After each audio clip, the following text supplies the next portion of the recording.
तिची सावली, ऐसी निरंतर माया भी कुठे न पाहिली.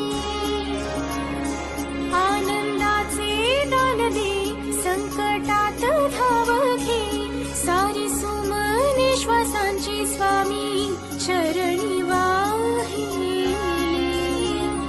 कारण हा सगुण साकार, सदा हा जेसी धावून येई, अभरम